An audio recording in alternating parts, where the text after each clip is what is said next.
Buenas noches, bienvenidos a una edición más del Otro Lado de la Realidad, una edición en la que vamos a tratar de satisfacer una de las preguntas que más nos han hecho llegar ustedes, los telespectadores. Quieren saber más sobre el país de las pirámides, sobre Egipto, sobre qué nos fascina de ese lugar. Y en concreto quieren saber de un monumento que todavía hoy se alza allí y al que teme el tiempo, según un proverbio árabe. Es la Gran Pirámide de Giza. Es un monumento que tiene 146 metros de altura, 210 hiladas de piedra, ocupa una superficie de 54.000 metros cuadrados, el equivalente a unos 8 campos de fútbol, y fue construida hace la friolera de 45 siglos, al menos, porque de eso hablaremos aquí esta noche. En su interior se producen unos fenómenos muy curiosos. En la sala que se conoce con el nombre de la Cámara del Rey, podemos escuchar en ocasiones una acústica sensacional, como esta que en estos momentos está inundando ya el plató del Otro Lado de la Realidad. Grabada en 1975 por Paul Horn con solo el instrumento de su garganta. En el interior de la Cámara del Rey se encuentra este sarcófago. Mide algo más de 2 metros de largo por 1 metro casi de ancho. Se encontró ya en las condiciones que ustedes lo acaban de ver, vacío, igual que el resto de la pirámide. No se encontró ningún resto de mobiliario, ninguna momia enterrada en su interior, ni siquiera rastros de escritura o documentos que cantaran las excelencias de los hombres que construyeron ese monumento. Hablaremos esta noche mucho aquí de él. Y en primer lugar quisiera dar la bienvenida al plató del Otro Lado a Fernando Jiménez del Oso. Buenas noches. ¿Qué, Javier? Buenas noches. Fernando, psiquiatra, director de la revista Enigmas. En 1978 viajaste por primera vez a Egipto. La primera vez que fue el primer documental que rodé en Egipto fue ese año. Y era más fácil que ahora. Supongo que te encontraste con un país lleno de misterios que te hechizó desde el primer momento. Cuando uno acaricia con la imaginación, desde que es un adolescente, ir a un sitio determinado, es tal el conjunto de sentimientos, de emociones, cuando al fin alcanzas ese objetivo, que yo creo que los primeros días lo que estás es un poco ido, un poco confuso. Contribuyó un poco que en esa ocasión, por alguno de esos conflictos, pues los edificios oficiales estaban protegidos con sacos terreros, había ametralladoras, había muchos soldados, y bueno, eso daba todavía un carácter más romántico a aquel primer viaje. Estuve 1 mes rodando por allí. ¿Y recuerdas cómo fue tu primera visión de la Gran Pirámide? ¿Cómo fue ese primer encuentro? Te diría que aplastante, abrumadora. Uno no toma conciencia del tamaño de la Gran Pirámide hasta que no estás frente a ella. Es un edificio que no tiene parangón. Yo creo que no hay otra construcción en el mundo que se le pueda comparar en casi ningún sentido, como veremos luego a lo largo del programa.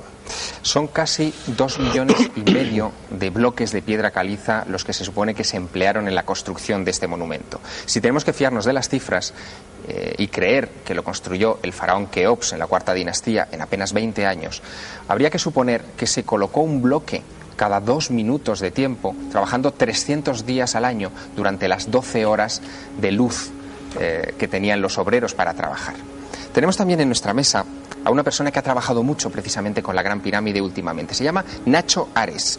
Él es autor del Enigma de la Gran Pirámide, el último ensayo publicado sobre este asunto en lengua española, en el que se dicen cosas tan sorprendentes como que si desmontáramos la Gran Pirámide y construyéramos con sus bloques un muro de 2 metros de alto, ese muro podría ir desde Madrid hasta Viena, 1.600 kilómetros de longitud. Buenas noches, Nacho. Buenas noches, Javier. Hay muchas dudas y muchos problemas sobre las técnicas de construcción de la pirámide. Las teorías oficiales hablan de rampas muy grandes para erigir este monumento. ¿Podemos creer realmente que se construyó con rampas o eso no está del todo claro? Hombre, el estado actual de la cuestión lo que nos dice es que podemos decir cómo no se construyó la Gran Pirámide. Es decir, a lo largo de las últimas décadas se han propuesto diferentes teorías, no solamente con rampas, sino siguiendo un poco la teoría de Heródoto, con una serie de maquinarias especiales. Incluso hay algunos soñadores que han hablado de otras teorías un poco más dentro del campo del esoterismo. Lo que sucede es que si nosotros también hacemos caso a los propios textos que nos han legado los egipcios, no vinculados directamente con la Gran Pirámide, sino con otros monumentos similares, tenemos que creer que utilizaron rampas, ya que efectivamente ellos utilizaban este sistema de construcción para monumentos similares, aunque bien es cierto que no con casi 147 metros de altura y 230 metros de lado como la Gran Pirámide. Y en la mesa también tenemos esta noche invitado a Jean-Paul Boval. Jean-Paul Boval es arquitecto y hermano de Robert Boval, un ingeniero que en el año 94 se hizo mundialmente famoso porque logró descifrar algo que los investigadores nos explicaban, y es por qué las pirámides, las tres grandes pirámides de la meseta de Giza, en vez de estar trazadas sobre una línea recta, tenían una pequeña deformidad en su planta, en su planteamiento. Y la respuesta la encontró mirando a las estrellas, al cinturón de Orión. Buenas noches, Jean-Paul. Buenas noches, Javier. Tú eres arquitecto, sí. Sé que has discutido con tu hermano Robert muchísimo sobre el propósito de la Gran Pirámide, pero a ti te gusta especialmente cómo se construyó la Gran Pirámide. Desde un punto de vista arquitectónico, mover 2,5 millones de bloques de piedra debe ser una proeza increíble. Sí, aparte de eso es que hay que empezar con una idea fija, que es un proyecto, quiere decir que a un punto de vista técnico, como un arquitecto, un ingeniero, hay que empezar con las bases del proyecto, y la base del proyecto es un estudio geotécnico del terreno para soportar entre 5 y 6 millones de toneladas. Cualquier ingeniero o arquitecto te dirán que un estudio geotécnico es imperativo, por la simple razón que tienen que saber si el terreno va a sostener este peso. Eso es el primer paso. Y como tú has dicho bien, son 54.000 metros cuadrados, y cualquier ingeniero, cualquier experto en construcción te dirá que elegir el terreno para un peso tal ya es una ciencia muy avanzada hasta en nuestros días. Quiero que veamos una imagen aérea de las pirámides que muestra la disposición de la Gran Pirámide, la pirámide de Kefren y la pirámide de Miquerinos ligeramente desviada. Robert Boval descubrió que era exactamente la disposición de las 3 estrellas del cinturón de Orión. Se dio cuenta mirando al cielo. Tú estuviste, desde luego, con él muy cerca cuando se hizo este descubrimiento. Muy cerca. ¿Esto es coherente con los credos egipcios, con lo que creían los egipcios? Sí, yo creo que es muy coherente. Había un momento donde no estaba muy aceptada la teoría, pero creo que hoy día muchos egiptólogos, gente conocida, que un reflejo del cielo en tierra es aceptable. Ahora, el descubrimiento de eso tardó mucho tiempo, es decir, que hemos tardado casi 45 siglos para averiguar una disposición al suelo. Nacho Ares, ¿qué dice la egiptología de este asunto de la correlación de Orión, de la relación entre las pirámides y las estrellas? Hombre, como dice Jean-Paul, últimamente cada vez es más acertada, mejor dicho, más acertada precisamente porque es una teoría muy acertada, no solamente desde el punto de vista arquitectónico, sino que no hay que pensar una serie de detalles paralelos a esta hipótesis de trabajo, y es que, por ejemplo, las pirámides como centros funerarios estaban vinculados al dios Osiris. El dios Osiris estaba muy directamente vinculado a la meseta de Giza, y no olvidemos sobre todo que el dios Osiris, para la mitología de los antiguos egipcios, estaba vinculada en el cielo con lo que es la constelación de Orión. Quizás son detalles aparentemente baladí, pero que encajan perfectamente con la hipótesis de Robert Boval. Fernando, Egipto es como un puzzle lleno de piezas sueltas que hay que formar. Cuando llega a tu mesa de redacción en Enigmas hace algunos años esta información de la correlación de las pirámides con las estrellas de Orión, ¿tú qué piensas? Pues hombre, la primera impresión es ya estamos. Pero, porque claro, se escribe tanto y se formulan tantas hipótesis sobre Egipto, se presta tanto para ello, pero luego cuando empiezas a ver el trabajo, cuando empiezas a ver todo el rigor y todo el largo camino que se ha recorrido de investigación, serio, riguroso, pues empiezas a tomártelo en serio. Es algo que es indemostrable, pero a mí me parece que el trabajo de Boval pues es irreprochable en muchos aspectos. En unos minutos, después de la publicidad, abundaremos en los detalles de esta fascinante investigación que liga estrellas con pirámides y que probablemente tenga la clave del misterio de para qué se construyeron las pirámides. No se pierdan lo que vamos a contar dentro de unos instantes.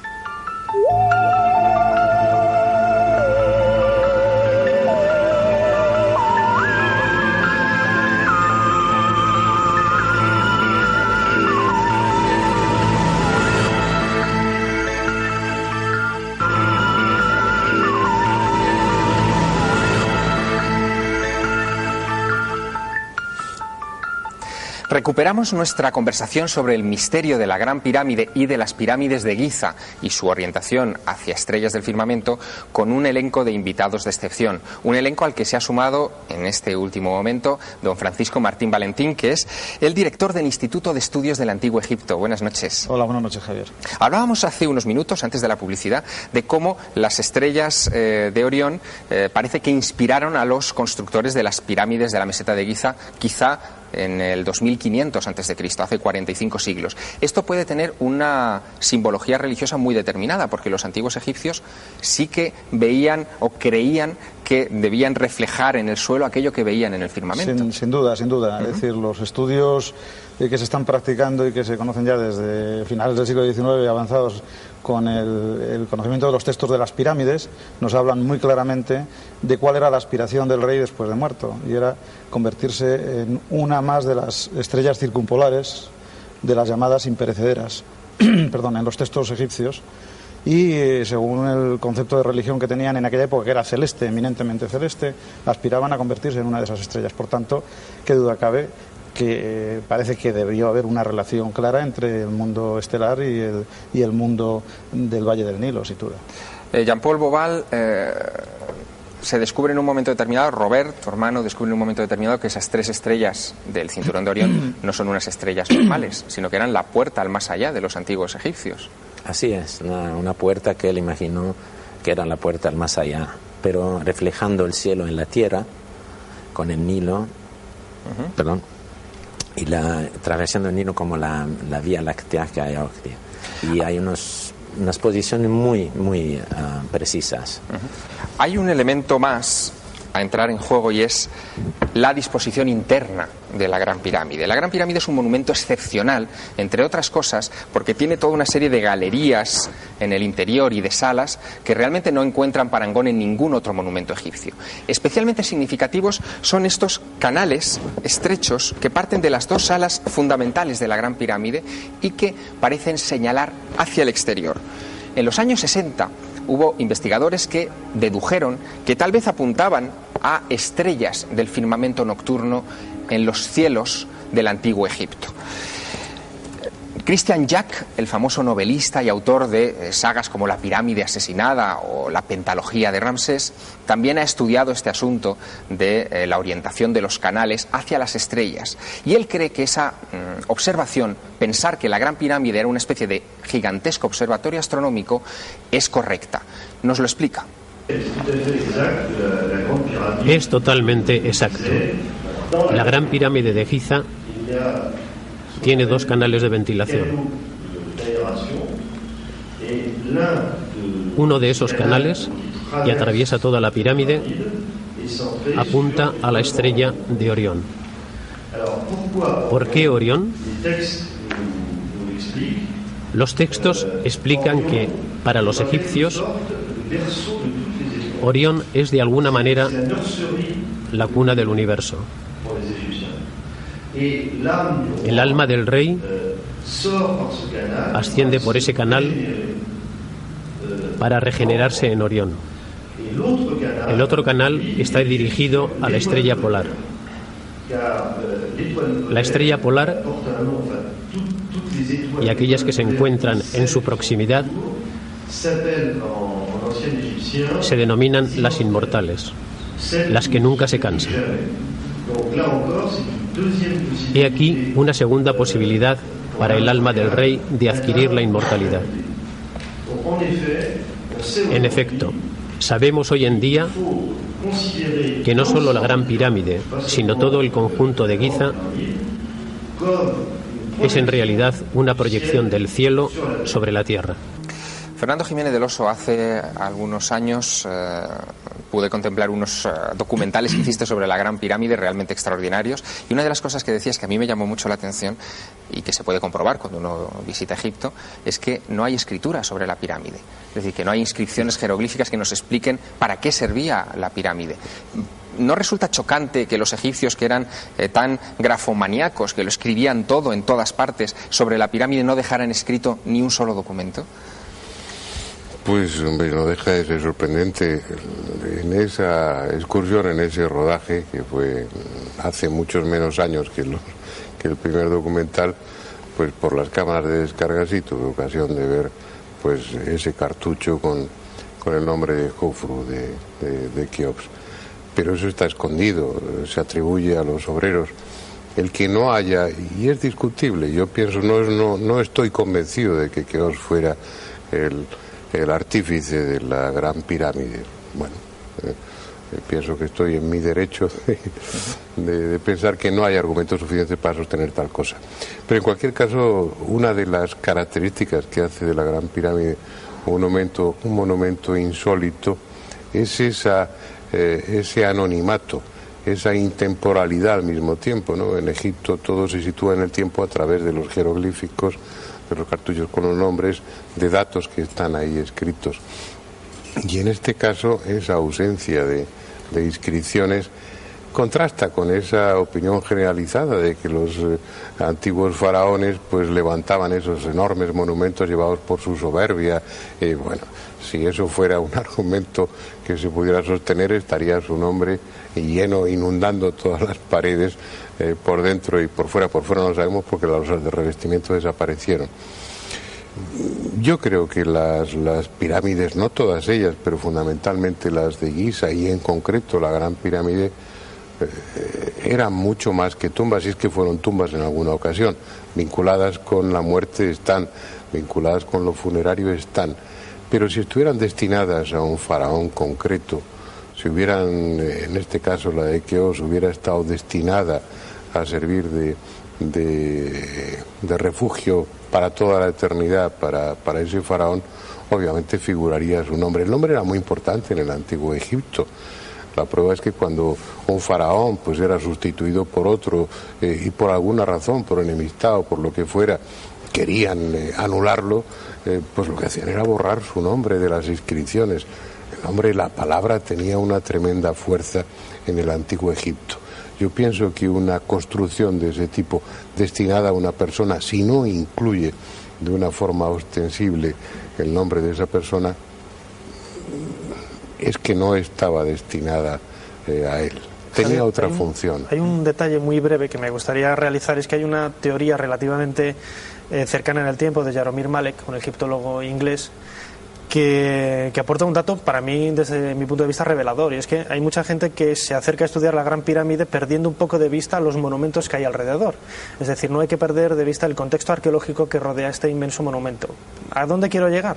Pues muy sencillo, es muy posible que la Gran Pirámide, tal y como la vemos ahora, fuera únicamente lo que es la cámara sepulcral donde se dejaran los restos del faraón difunto, y que los monumentos que hay alrededor, ahí se realizaran todo ese tipo de rituales y en donde efectivamente hubieran estado, y en muchos sitios se conservan esos textos que hoy se echan en falta. Por ejemplo, si nosotros visitamos cualquier mastaba del mismo periodo de la Gran Pirámide, de la Cuarta Dinastía, por ejemplo la mastaba de Merisang, que está a muy poquitos metros de la Gran Pirámide, podemos ver que hay una parte a nivel de tierra donde efectivamente hay textos con una serie de grabados, unas imágenes de la vida cotidiana, etcétera. En cambio, si bajamos al pozo funerario y a la cámara que hay bajo tierra donde está el sarcófago, ahí no hay ni un solo texto.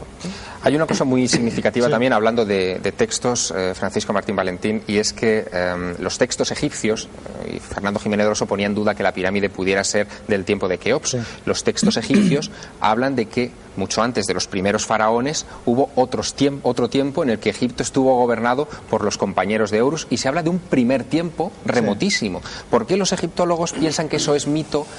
Pues por una fundamental razón hasta el momento, porque la fuente histórica de donde dimanan todos estos datos procede del siglo III a.C., por los escritos de Manetón, un sacerdote egipcio de Sebenitos, que se supone que tuvo acceso a archivos de los templos, pero cuyos documentos no han llegado hasta nosotros, ni siquiera la obra completa de él. Entonces, claro, la elaboración de la historia en todas las civilizaciones, sobre todo cuando un pueblo como el egipcio, que no tenía concepción de historia, lo que tenía era la raíz del mito, se traslada de este modo.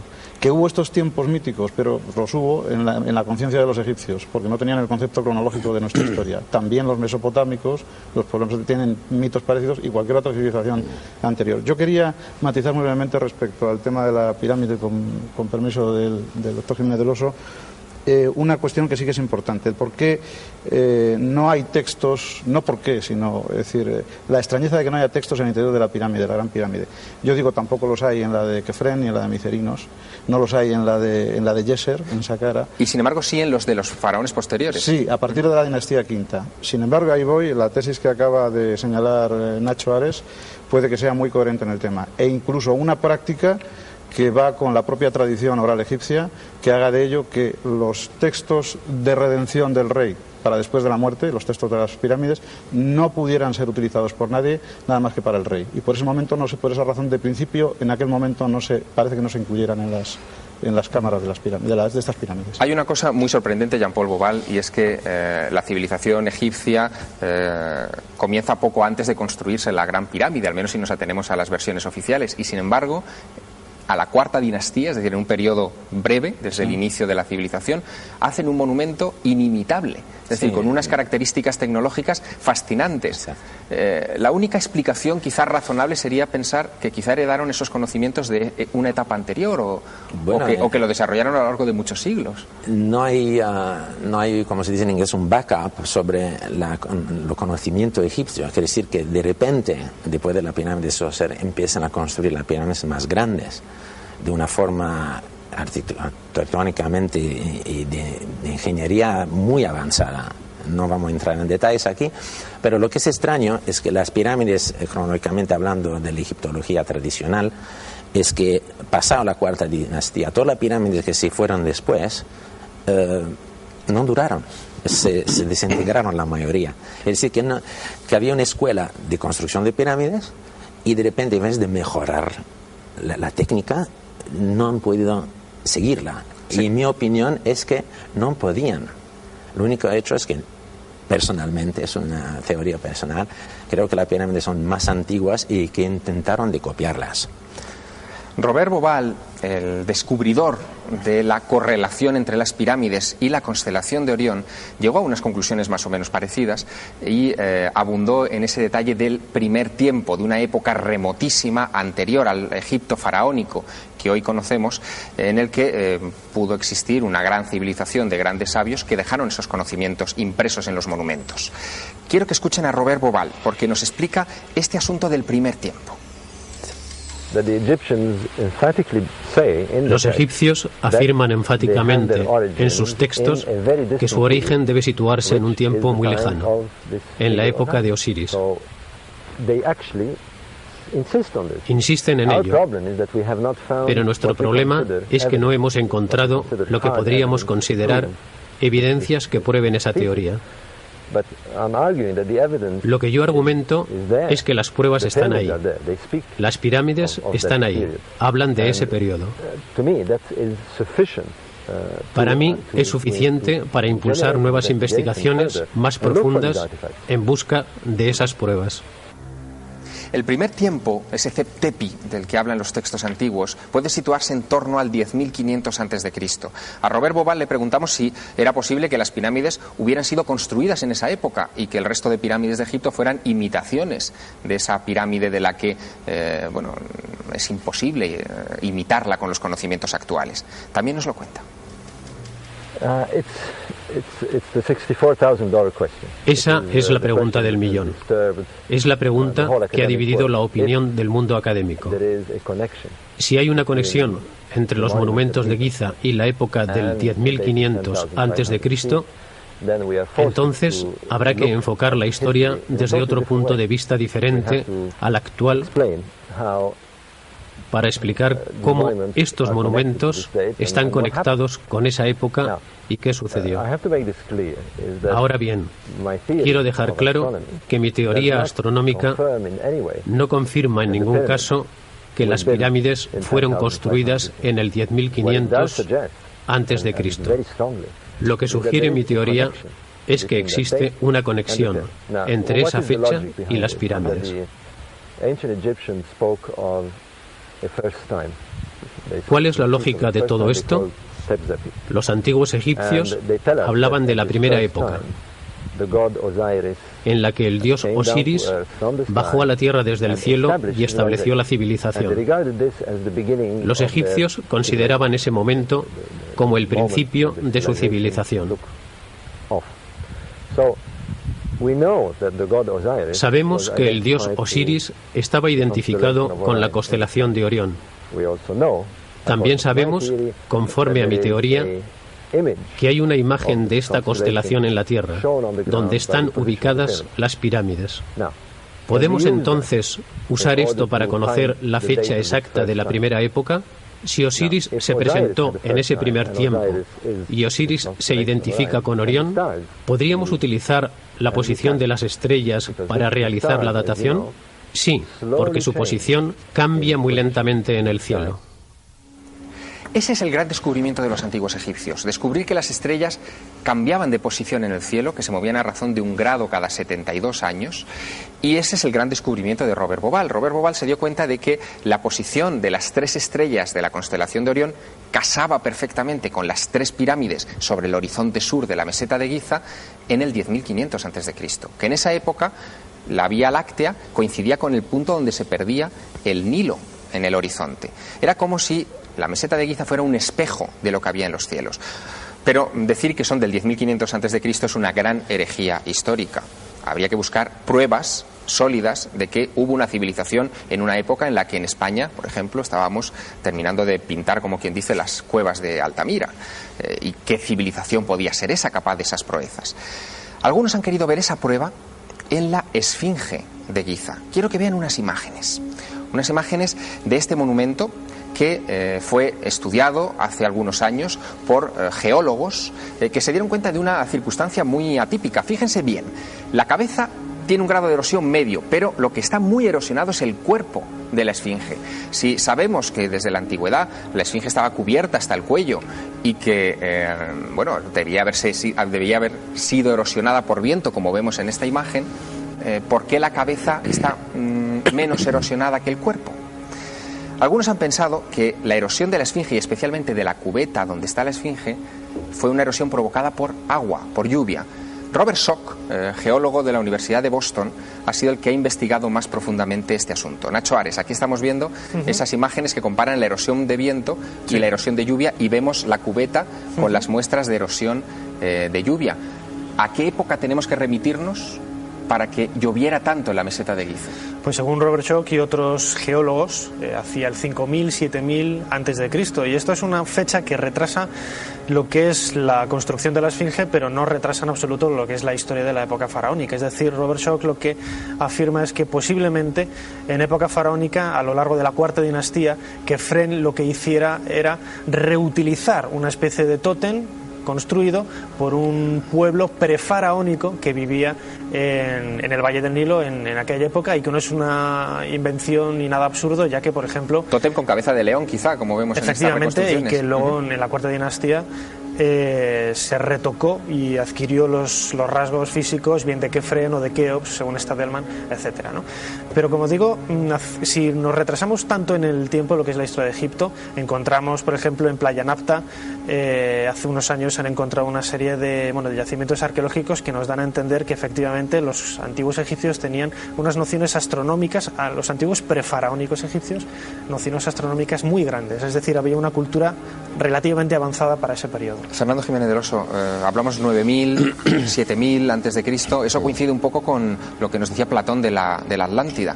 Sí, aunque bueno, tampoco haya muchos elementos para sostener la hipótesis de la Atlántida. Como hablabais antes del monumento, de las pirámides, sin estudiarlas en el contexto, con toda la serie de construcciones que sí podían incluir el nombre de los faraones, yo diría aquí lo mismo, ¿no? Hablar de la Atlántida sacándola del contexto sin tener en cuenta el pensamiento de Platón, la obra de Platón, su concepto sobre y sus ideas sobre la ciudad perfecta y demás, pues bueno, pero ese es otro tema, el de la Atlántida. Pero encaja con algo. Francisco decía con razón que Manetón no era muy de fiar, al fin y al cabo pues escribió esa Egiptiaca en la época ptolomeica y bueno, añadió mucho, pero hay otros dos, por lo menos que yo sepa, y no corregirme si me equivoco en el nombre. Uno es el calendario de Palermo y y otro puede ser el papiro de Turín. La piedra de Palermo y el papiro de Turín. Sí, ahí se hace referencia, y no tiene nada que ver con Manetón, son más antiguos. No, esos son documentos auténticos. Claro, tinitas. y en ellos se hace referencia a que antes de fundarse el habla de las Egipto generaciones como míticas, tal, habla de una dinastía de semidioses, de una de adoradores de Set sería, y otra de los Sensuor, de los amigos. Sí. Es decir, la idea de que previamente a la primera dinastía, que antes de Menes hubo una historia bastante larga, probablemente sumergida en lo mítico y en lo legendario, pero que ese recuerdo, esa idea estaba en el Egipto antiguo, me parece que permite que este tipo de dataciones, que pueden sonar fantásticas, encuentren su hueco también. Tal vez la respuesta a esto esté encerrada en el propio monumento que nos ha reunido en torno a esta mesa, en la Gran Pirámide. Quiero que vean unas imágenes que se obtuvieron en marzo de 1993 gracias a un robot pequeñísimo llamado el Upuaut, el abridor de caminos, que se colocó en uno de esos canales supuestos de ventilación. Nunca se han explorado, tienen 20 por 20 centímetros, no cabe nada ahí dentro. Se pensaba que tenía unos pocos metros de profundidad y el robot, diseñado por Rudolf Gantenbrink, un ingeniero alemán que trabajó para el Instituto Alemán del Cairo en esta expedición, entre comillas, lo metió dentro de ese túnel y 10 metros, 20 metros, 30 metros, 60 metros en el interior de ese túnel, descubrió esto que ustedes están viendo en imágenes. Una portezuela fascinante de 20 por 20 centímetros, puesta ahí deliberadamente en la época de construcción de las pirámides. Nadie la había visto desde que se selló el monumento hace como mínimo 4.500 años, con dos pomos derretidos de metal, que ustedes ven ahí perfectamente, y que daba la sensación de que flanqueaba el paso a algo que había detrás. Hay una muesca en una esquina de esa imagen que permite ver al otro lado de la puerta que hay algo, que hay un hueco. ¿Qué hay detrás de esta puerta? Esto se descubre, como les decía, en marzo de 1993. Desde entonces, hasta hace relativamente poco tiempo, este lugar ha sido el corazón del enigma. Dentro de unos instantes, después de la publicidad, veremos qué hay al otro lado de esta puerta. Fue gracias a National Geographic Channel y ellos nos han brindado unas imágenes exclusivas que verán dentro de unos minutos. No pueden perderse.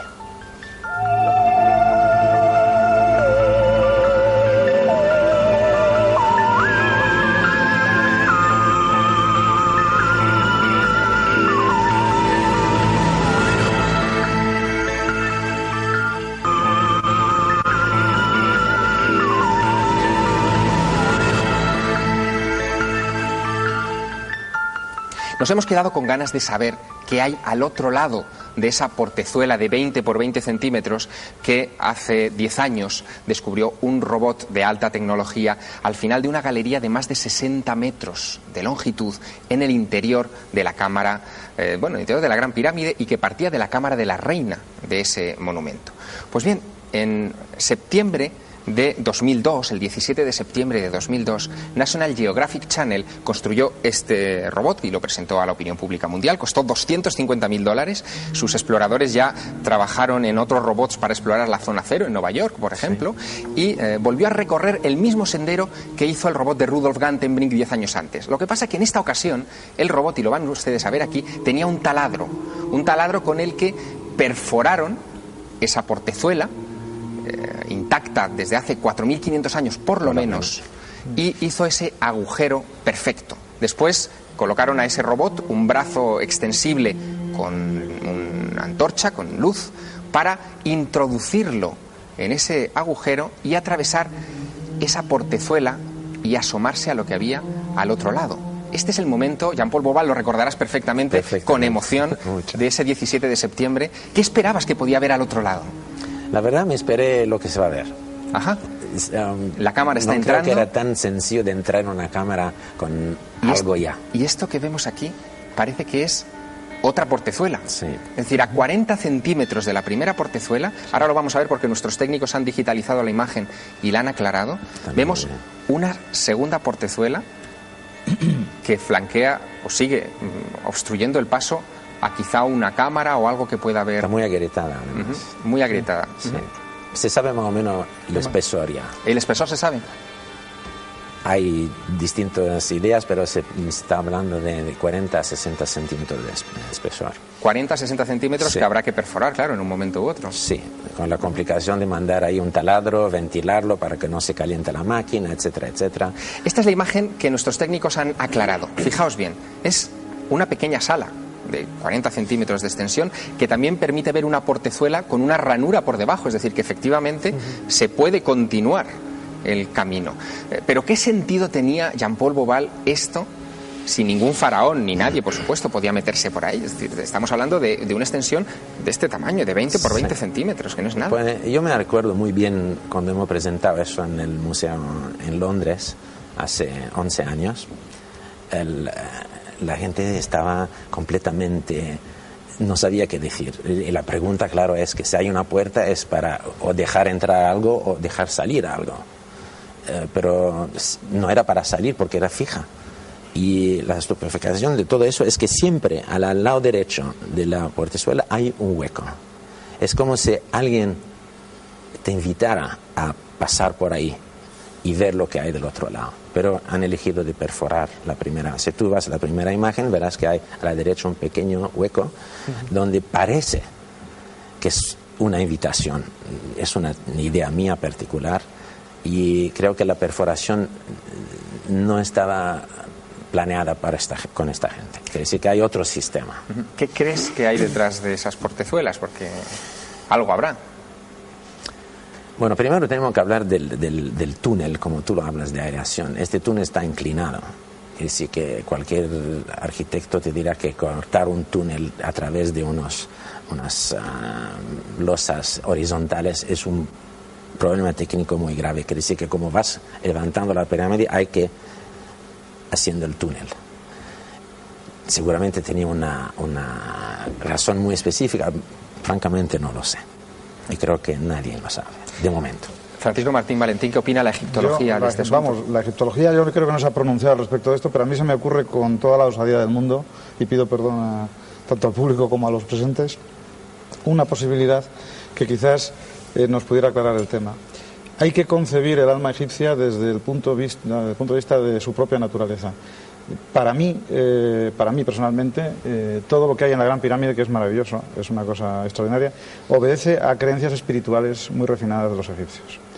Y todas las disposiciones arquitectónicas internas de la estructura de la Gran Pirámide obedece sin duda a una configuración, vamos a decir, mística de la supervivencia del Ka, del rey difunto, para entrar y salir. Hay un elemento arqueológico de primer orden en Egipto que se llama las estelas de falsa puerta, que todo el mundo sabe que son falsas puertas de piedra por donde se supone que puede entrar y salir el espíritu del difunto, y no hay ni un solo hueco. Pero esas ranuras de las que hablaba Jean-Paul Beauval en este momento son para mí muy indiciarias de que probablemente pudieran estar previstas para que el espíritu del rey entrase y saliese por estos lugares a la imagen de ellos. Y que estas cámaras tuvieran una significación simbólica en un ritmo que todavía no hemos comprendido exactamente, más que una razón de ser técnica de cámara de descarga o un sitio para guardar algún tipo de elemento concreto. Fernando Jiménez del Oso, hablar de pirámides y de estrellas invita a hablar también de extraterrestres. Mucho se ha especulado sobre la posibilidad de que las pirámides pudieran haber sido construidas por extraterrestres. Tú llevas muchos años trabajando con estos asuntos, con el misterio, con este asunto de los extraterrestres también, que es un tema que te apasiona. ¿Tú crees que ahí hay algo de extraterrestre o no? No necesariamente. En casi todas las culturas antiguas que tuvieron importancia en América está muy patente, hay referencias constantes a dioses maestros venidos de las estrellas que curiosamente son descritos por la tradición de otra raza diferente, más bien feos y barbados, en contra de idealizarlos como a los ángeles, ¿no? Bueno, probablemente, ¿por qué no? El fenómeno OVNI, piensen lo que piensen los detractores, los que llevamos años siguiéndolo no tenemos ninguna duda, tengo la plena certeza de que el fenómeno OVNI es auténtico. No sé de dónde vienen, ni con qué intención, ni qué energía utilizan, ni sé nada más aparte de que el fenómeno es real. Bueno, que hayan representado ese papel de maestros, pues entra dentro de lo posible, por supuesto. te diría que en muchas ocasiones permitiría esa explicación explicar, perdón por la redundancia, muchos aspectos oscuros del pasado. Pero también, por otro lado, yo creo que ese tipo de teorías van en detrimento de la dignidad humana. Yo pienso que el hombre, y sobre todo el hombre antiguo, hay también la idea preconcebida de mucha gente de que el hombre antiguo, por hecho de ser antiguo, era tonto. Y el hombre antiguo lo que daba es muestras de un tremendo ingenio para resolver problemas técnicos que hoy consideraríamos insolubles, como el de la Gran Pirámide, sin herramientas apenas, con elementos muy simples. Eso es muy llamativo. El hombre antiguo era muy inteligente. Claro, eso es muy llamativo porque, Jean-Paul, tú como arquitecto has visto bloques en la Gran Pirámide y en otros lugares de Egipto que hoy para moverlos requeriríamos unas grúas colosales. Sí. ¿Cómo se mueve un bloque de 44 toneladas, por ejemplo, que es uno de los dinteles que hay en el interior de la Gran Pirámide? Francamente no lo sé, pero hace unos días, no sé si lo habréis visto por televisión, han puesto lo que se llama el cornerstone, la piedra de ángulo, en la zona cero. En Nueva York, sí, donde las Torres Gemelas. Sí. Han puesto un bloque de granito de 20 toneladas, más o menos.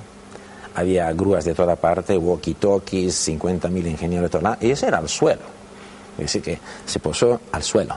Ahora estamos hablando de piedras de un tamaño y un peso extraordinario puestos a 80 metros de altura. No solo 80 metros de altura directa, pero a 115 metros en profundidad del centro de la pirámide. Y hay cosas que técnicamente no se puede explicar. Por ejemplo, en la cámara de la reina, los dinteles son de piedra caliza y no hay ningún techo de compresión, en lo que se llamaban como hay en la cámara del rey. En la cámara del rey hay 5, como nosotros sabemos, pero la final, la pendientes que entre dicho levantan todo, cogen todo el peso, están hechas de piedra caliza. Quiere que yo hablé con muchos ingenieros y que en realidad no hace falta estas 5 cámaras.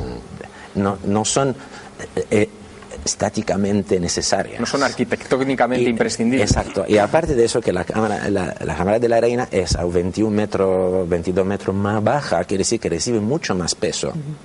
Y está en el centro en el eje de la pirámide, y ahí no hay dinteles de compensación, lo que se llama. Es decir, que son cosas técnicas que son muy difíciles de explicar. Ahora se pueden explicar, como dice. A mí lo que me fascina es que alguien con gran conocimientos técnicos, con razones espirituales, religiosas, lo que quieres, pero alguien planeó y sabía de antemano que podía cumplir la misión, porque ningún ingeniero o arquitecto empieza a hacer un puente o cualquier cosa, se sabe que no lo va a poder ejecutar. Quiere decir que sabían de antemano que era posible.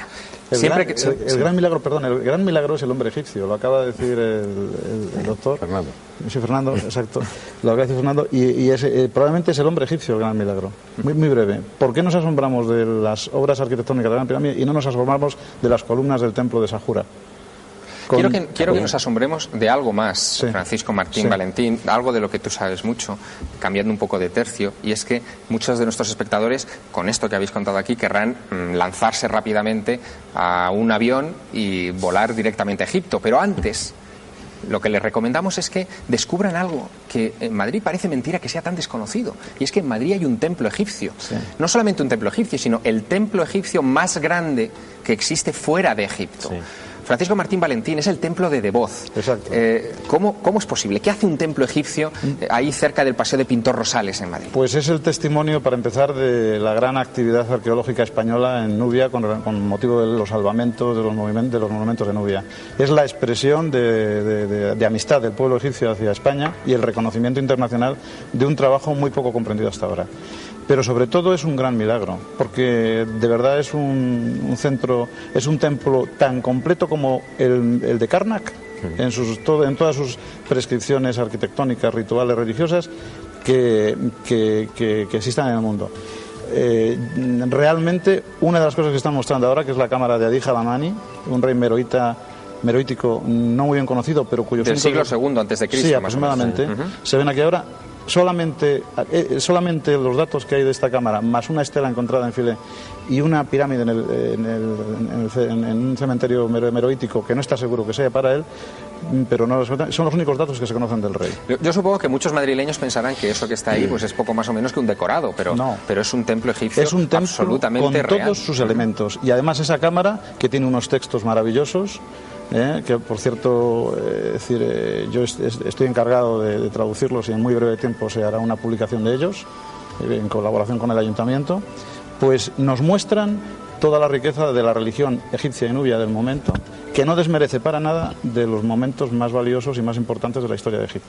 Nacho Ares, cuando se trasladó ese templo de Debod a Madrid en el año 72 fue cuando se inauguró. Tenemos incluso algunas imágenes de estas antiguas, del momento en que se trajo este templo a Madrid. Cuando se trajo, ¿aprendimos algo del método o de los métodos de construcción maravillosos de los antiguos egipcios al desmontar estos templos? Muy poco, porque como comentaba ahora Jean-Paul, uno de los quizás de los problemas que se plantea es que muchos de estos casos vemos la construcción con métodos modernos, y a lo largo de los últimos minutos ha salido en el tema de la conversación que quizás habría que ver más, bucear un poco más en lo que es el ingenio y la capacidad de resolución de los antiguos egipcios para poder lograr logros técnicos, valga la redundancia, como los que podemos ver no solamente en la Gran Pirámide, sino en cualquier tipo de monumentos que nos encontramos en Egipto. No hay que recurrir en absoluto ni a teorías, desde mi punto de vista, totalmente absurdas, ni de extraterrestres, ni de atlantes, sobre todo, como digo siempre, porque es un insulto a la inteligencia de los antiguos egipcios. Y sin embargo, sí hay que subrayar la enorme inteligencia y los enormes conocimientos astronómicos y científicos que tenía aquella gente. Pues sí, la prueba de ello precisamente es la existencia de este tipo de cámaras en la Gran Pirámide, y que en muchos casos todavía tenemos muy serias dudas de para qué servían. O sea, es un gran enigma multimedia, como siempre suelo denominar a la Gran Pirámide, porque no solamente nos plantea problemas desde el punto de vista arquitectónico, sino astronómicos, desde el punto de vista del trabajo de la piedra, tecnológicos, etcétera. Muchísimas gracias, Nacho Ares, por acompañarnos esta noche en la mesa de trabajo del otro lado de la realidad. Un placer. Y continuamos con nuestro programa, adentrándonos en esos instantes finales en los que damos respuesta a las inquietudes de todos ustedes, de nuestros telespectadores. En esta ocasión han sido muchas las preguntas que hemos recogido relacionadas con Egipto, uno de sus temas favoritos, como comentábamos al principio de esta edición. Buenas noches, Carmen Porter. Buenas noches, Javier. Pues Carmen, una semana más. Has recogido un montón de información. Claro que sí. Además, muchas de ellas se las transmitimos también a nuestros invitados, porque nos hablan precisamente de Egipto. Esteban Alcañiz, por ejemplo, nos dice que el año pasado estuvo en Egipto y se quedó alucinado con un relieve que vio en Dendera. El guía le dijo que se llamaban las bombillas, pero nos dice, ¿y qué es eso de las bombillas? ¿Había de verdad bombillas en aquella época? Sabía que iba a salir esto. Sí. Es inevitable. Hay imágenes de esas bombillas, no solamente en el templo de Dendera, sino también en el colosal templo de Edfu. Aquí vemos una imagen de los pilonos de entrada de ese colosal templo, y en el interior, en muchos lugares, hay esos relieves clásicos en los que se aprecia algo que, claro, con los ojos del siglo XXI parecen bombillas con su filamento interior, etcétera. Francisco Martín Valentín, sí. ¿Cómo que ya era inevitable? Cuéntanos. Sí, es que ¿esto tiene una explicación o no? Bueno, para mí la tiene absoluta, pero no quiere decir que sea la única, y yo respeto todo. Esto es un signo fonético, es un trilítero que tiene una fonetización concreta cuando se utiliza en las inscripciones con valor fonético. Esta es la bombilla de Dendera. Bien, la gran bombilla de Dendera que estamos viendo aquí es ni más ni menos que una... Y esto, perdón, sí. Francisco, es la reconstrucción que ha hecho Erich von Däniken de la bombilla de Dendera, que bueno, se enciende y todo, que esto es maravilloso. Sí, es maravilloso. Yo diré que para los egipcios está acreditado, porque los textos no lo leen, eso es una representación de un momento del renacimiento de Osiris. Pero claro, es lo que dicen ellos con los textos. Y sin embargo, Fernando Jiménez del Oso, hay una duda, bombillas al margen, desde luego, sobre cómo se iluminaban en aquellas cavidades a muchos metros de profundidad para dejar grabados sus jeroglíficos y sus textos y no haber huella de humo en los techos, ¿no? Sí. Que ese es el tema y lo que excita o estimula la imaginación. Por supuesto, las bombillas, si las sacas fuera de contexto, las ves y son bombillas, es a lo que se parecen y no a otra cosa. Hay que tener en cuenta lo demás. Pero es que esas piezas se encajan aparentemente porque responden a otro misterio. en la profundidad, en el Valle de los Reyes, en cuevas profundísimas, a muchos metros lejos de la luz del sol. Sin embargo, aquellos artistas con una minuciosidad asombrosa, pues llenaron las paredes de dibujos, de inscripciones, sin iluminarse aparentemente con nada. La teoría de los espejos derivando la luz se cae por su propio peso, ya nadie la sostiene. No hay restos de hollín, no hay restos de ningún tipo de combustible. Luego, ¿qué luz utilizaban? Pues eso es un enigma que está sin resolver. Carmen Porter, hay más enigmas por los que nos preguntan nuestros telespectadores. Ana Laura, por ejemplo, nos dice que ella es uruguaya, pero vive en Madrid desde hace muchos años y que se quedó muy sorprendida cuando vio en un anterior programa pues una columna de hierro de la que hablaba Ramiro Calle. Esto la ha recordado, en Nueva Delhi, en la India. Efectivamente. Esto le ha recordado pues que en algún lugar leyó que al encontrarse el tesoro de Tutankamón, dentro había un cuchillo de acero inoxidable. Nos pregunta si de verdad es cierto o no, porque no lo sabía muy bien. Bueno, hemos recuperado algunas imágenes de ese cuchillo. A las afueras del Cairo hay un lugar llamado la Pharaonic Village, la villa faraónica, donde reconstruyen cómo fue el descubrimiento de la tumba de Tutankamón. Incluso se muestra este cuchillo, que este es el de pega, es decir, este es el reconstruido, la maqueta, que digamos que imita el real, que vamos a ver inmediatamente, que hemos filmado en el Museo Egipcio del Cairo. Miren ahí está. El filo del cuchillo de Tutankamón, efectivamente inalterable pese al paso de los siglos.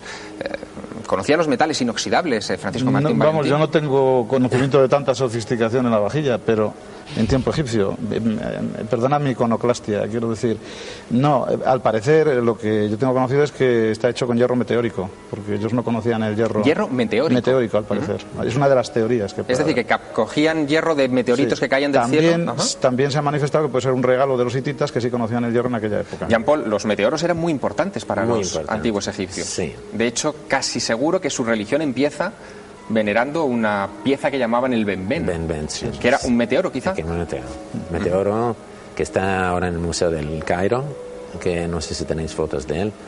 Está un tamaño más o menos de 1,20 m por cada lado, a la altura, y ellos respetaban mucho. Eran las piedras caídas del cielo, los metales, quiere decir que la tierra que englobaba todo eso se desprendía y quedaba el metal. Ellos tenían una especie de veneración para estas cosas. Ahora, hay que decir también que la teoría de eso del Ben-Ben es un poco, no es muy sólida y ¿cómo se dice? Se traslada a otras cosas que... Y poco a poco todo el mundo ha empezado a poner las cosas juntas, el Ben-Ben, el meteorita, el metal y todo eso, y salimos con preguntas como esta. Y personalmente no creo que la recuperación de este cuchillo de acero inoxidable es un poco... ¿Se sorprenderían ustedes de saber las cosas extrañas que hay en las vitrinas del Museo del Cairo? No solamente este cuchillo inoxidable, hay boomerangs, hay pájaros que semejan aviones, hay miles de cosas pequeñas que lo que dan a entender es que la cultura egipcia era sencillamente extraordinaria. Eso es lo que hemos querido transmitirles en esta edición del Otro Lado de la Realidad. Gracias, Fernando Jiménez del Oso, gracias, Francisco Martín Valentín. Gracias, Jean-Paul Boval. Gracias, Carmen Porter. Gracias, Javier. Porque Egipto es el país del misterio por excelencia. Volveremos, sin duda, a hablar de él. En nuestra próxima edición, la semana que viene, vamos a hablar y vamos a repasar una serie de enigmas por los que ustedes han preguntado. Desde el ovni de Roswell, pasando por las caras de Belmez, la sangre de San Pantaleón que se licúa en estos días. Todo eso tendrá y se dará cita aquí, en el Otro Lado de la Realidad. No se lo pierdan, será dentro de 7 días.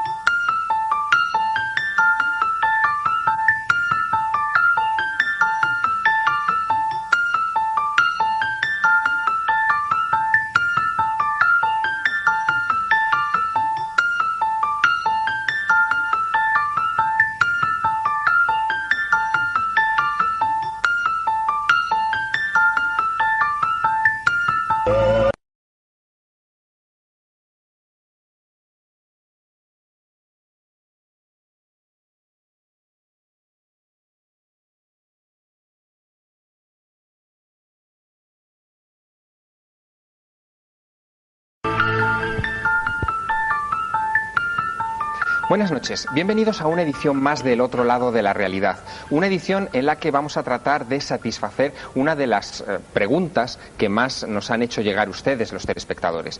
Quieren saber más sobre el país de las pirámides, sobre Egipto, sobre qué nos fascina de ese lugar. Y en concreto quieren saber de un monumento que todavía hoy se alza allí y al que teme el tiempo, según un proverbio árabe. Es la Gran Pirámide de Giza. Es un monumento que tiene 146 metros de altura, 210 hiladas de piedra, ocupa una superficie de 54.000 metros cuadrados, el equivalente a unos 8 campos de fútbol, y fue construida hace la friolera de 45 siglos, al menos, porque de eso hablaremos aquí esta noche. En su interior se producen unos fenómenos muy curiosos. En la sala que se conoce con el nombre de la Cámara del Rey, podemos escuchar en ocasiones una acústica sensacional, como esta que en estos momentos está inundando ya el plató del otro lado de la realidad. Grabada en 1975 por Paul Horn con solo el instrumento de su garganta. En el interior de la Cámara del Rey se encuentra este sarcófago. Mide algo más de trazada sobre una línea recta. Tenían una pequeña deformidad en su planta, en su planteamiento. Y la respuesta la encontró mirando a las estrellas, al cinturón de Orión. Buenas noches, Jean-Paul. Buenas noches, Javier. Tú eres arquitecto. Sí. Sé que has discutido con tu hermano Robert muchísimo sobre el propósito de la Gran Pirámide, pero a ti te gusta especialmente cómo se construyó la Gran Pirámide. Desde un punto de vista arquitectónico, mover 2,5 millones de bloques de piedra debe ser una proeza increíble. Sí, aparte de eso es que hay que empezar con una idea fija, que es un proyecto, quiere decir que a un punto de vista técnico, como un arquitecto o un ingeniero, hay que empezar con las bases del proyecto. Y la base del proyecto es un estudio geotécnico del terreno para soportar entre 5 y 6 millones de toneladas. Cualquier ingeniero o arquitecto te dirán que un estudio geotécnico es imperativo por la simple razón que tienen que saber si el terreno va a sostener este peso. Eso es el primer paso. Y como tú has dicho bien, son 54.000 metros cuadrados y cualquier ingeniero, cualquier experto en construcción te dirá que elegir el terreno para un peso tal ya es una ciencia muy avanzada hasta en nuestros días. Quiero que veamos una imagen aérea de las pirámides longitud. Buenas noches, Nacho. Buenas noches, Javier. Hay muchas dudas y muchos problemas sobre las técnicas de construcción de la pirámide. Las teorías oficiales hablan de rampas muy grandes para erigir este monumento. ¿Podemos creer realmente que se construyó con rampas o eso no está del todo claro? Hombre, el estado actual de la cuestión lo que nos dice es que podemos decir cómo no se construyó la Gran Pirámide. Es decir, a lo largo de las últimas décadas se han propuesto diferentes teorías, no solamente con rampas, sino siguiendo un poco la teoría de Heródoto, con una serie de maquinarias especiales. Incluso hay algunos soñadores que han hablado de otras teorías un poco más dentro del campo del esoterismo. Lo que sucede es que si nosotros también hacemos caso a los propios textos que nos han legado los egipcios, no vinculados directamente con la Gran Pirámide, sino con otros monumentos similares, tenemos que creer que utilizaron rampas, ya que efectivamente ellos utilizaban este sistema de construcción para monumentos similares, aunque bien es cierto que no con casi 147 metros de altura y 230 metros de lado como la Gran Pirámide. Y en la mesa también tenemos esta noche invitado a Jean-Paul Boval. Jean-Paul Boval es arquitecto y hermano de Robert Boval, un ingeniero que en el año 94 se hizo mundialmente famoso porque logró descifrar algo que los investigadores nos explicaban, y es por qué las pirámides, las 3 grandes pirámides de la meseta de Giza, en vez de estar... Eso daba todavía un carácter más romántico a aquel primer viaje. Estuve un mes rodando por ahí. ¿Y recuerdas cómo fue tu primera visión de la Gran Pirámide? ¿Cómo fue ese primer encuentro? Te diría que aplastante, abrumadora. Uno no toma conciencia del tamaño de la Gran Pirámide hasta que no estás frente a ella. Es un edificio que no tiene parangón. Yo creo que no hay otra construcción en el mundo que se le pueda comparar en casi ningún sentido, como veremos luego a lo largo del programa. Son casi 2,5 millones de bloques de piedra caliza los que se supone que se emplearon en la construcción de este monumento. Si tenemos que fiarnos de las cifras y creer que lo construyó el faraón Keops en la 4ª dinastía en apenas 20 años, habría que suponer que se colocó un bloque cada 2 minutos de tiempo, trabajando 300 días al año durante las 12 horas de luz que tenían los obreros para trabajar. Tenemos también en nuestra mesa a una persona que ha trabajado mucho precisamente con la Gran Pirámide últimamente. Se llama Nacho Ares. Él es autor del Enigma de la Gran Pirámide, el último ensayo publicado sobre este asunto en lengua española, en el que se dicen cosas tan sorprendentes como que si desmontáramos la Gran Pirámide y construyéramos con sus bloques un muro de 2 metros de alto, ese muro podría ir desde Madrid hasta Viena, 1.600 kilómetros de 2 metros de largo por 1 metro casi de ancho. Se encontró ya en las condiciones que ustedes lo acaban de ver, vacío, igual que el resto de la pirámide. No se encontró ningún resto de mobiliario, ninguna momia enterrada en su interior, ni siquiera rastros de escritura o documentos que cantaran las excelencias de los hombres que construyeron ese monumento. Hablaremos esta noche mucho aquí de él. Y en primer lugar quisiera dar la bienvenida al plató del otro lado a Fernando Jiménez del Oso. Buenas noches. ¿Qué, Javier? Buenas noches. Fernando, psiquiatra, director de la revista Enigmas. En 1978 viajaste por primera vez a Egipto. La primera vez que fue el primer documental que rodé en Egipto fue ese año. Y era más fácil que ahora. Supongo que te encontraste con un país lleno de misterios que te hechizó desde el primer momento.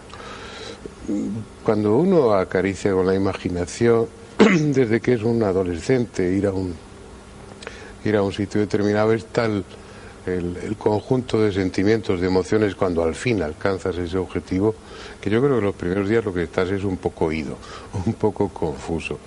Contribuyó un poco que en esa ocasión, por alguno de esos conflictos, pues los edificios oficiales estaban protegidos con sacos terreros, había ametralladoras, había muchos soldados, y bueno,